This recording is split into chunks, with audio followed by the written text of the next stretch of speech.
Hi, I'm Dr. Gary Modicki, and I'm a board-certified Beverly Hills plastic surgeon. And today I wanted to talk about Madonna's recent post of a video on her social media or Instagram account. She posted a video stating the possibility of a facelift.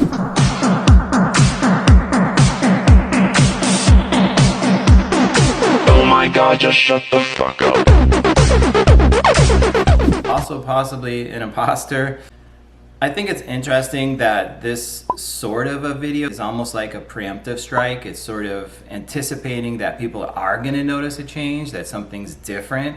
And so in a sort of sneaky way, leaking it out before them so that you can kind of get ahead of the curve on the media kind of attention on the change. And it's probably a smart way to look at it. If it's real and we're looking at her changes, I think there are some changes that are detectable. And I think with a grain of salt, Madonna is a woman in her 60s now, and she's been in the limelight, for over 40 years now. We've been watching her transformations over the years. In general, I prefer surgery that's undetectable, and I think in her case, it is starting to push the limits and getting a little bit more detectable. But I also have to say that when I'm talking to patients, I tell them that people that haven't seen you in a long while may detect things. In other words, she's been in the media for so long, we know what she used to look like. We know what she looked like in her 20s and 30s and 40s, so we're going to immediately detect changes. Now, if you didn't know her and she was walking down the street, and you may not notice these changes that much, they're not extremely overdone to the area that I think it's completely strange, but I do think it is a dramatic change. So I think it is going to be detectable, and that is one of the golden rules, to be careful with not to make it detectable. But when you come to celebrities, you will pick up on these things because they're being photographed so often. And the last thing I would say is that until now, she's kind of maintained her beauty to some extent, but I would be very careful. I think once you're starting pushing the limits every year, every few years, that you may start to push it over the edge, and then it becomes strange or weird or overdone. So I think she's kind of straddling that fence. She's right there and staying within the realm of not extreme, but she has to be careful to reel it in and not go too extreme.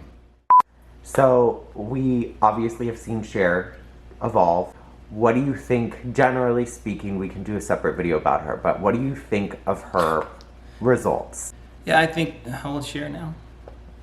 She's almost 80, I think. I think the thing people should realize as they're getting older, when you're 80, don't try to look 20. Maybe try to look 60, and when you're 60, try to look 40, but it's when people try to look too extreme that, again, things kind of fall apart, and the secret and the facade kind of goes away, and it starts to ruin things. Again, she's someone who has constantly been on top of this and tweaking things over many years. And she's done a fairly good job. I mean, I think it's to the point where she had work, because there's no way you're going to be 80 and look like that, right? And then there's also a lot of other things involved, like we've always talked about, filters and makeup and things that she does to cover up some of these things. Overall, in general, I think she's done a fairly good job of not completely going overboard. Although it's detectable and we all know it, it doesn't look too extreme or too strange. Yeah, I think the thing to point out with probably both Madonna and Cher is, I don't think there's one way to win. You're kind of damned if you do and you're damned if you don't. So they are doing it, and they look, I think, probably the best that they can look for their ages. I think you're right. I mean, like I said, there's no way you're going to be 80 and look 50 or 60 and something's not going to be detectable. It's just obvious. So I don't particularly like when people deny everything, but when they admit that they've been doing something, I think that's a good thing. So again, it's educating, informing people and patients that, hey, you can do these things and you don't have to look too extreme, but don't deny it necessarily. Just admit it. I mean, I think in the past there was a lot of shade. Is that the word? Yeah, yes. Well, Shady. you mean like my best friend Madonna? Yeah.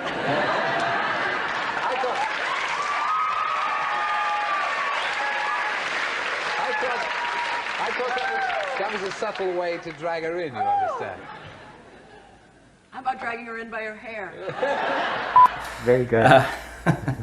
I think in the past, when it wasn't in the mainstream, there was a lot of negativity surrounding it, and a lot of things, it's vanity, and I don't think that's around as much. I think that kind of cloud is dispersed, and the gates are open and people are doing things and much more open about this. So I think it's helpful for people to learn what they can do and how to do it right so that they get what they want and they still look like themselves, and then how to maintain that. And that's really useful information, I think. And they look to celebrities in the hopes that they're getting quality work and doing the right things. And I think if they were to be a little bit more open in sharing, maybe they'd even get a positive response from the social media and people in general.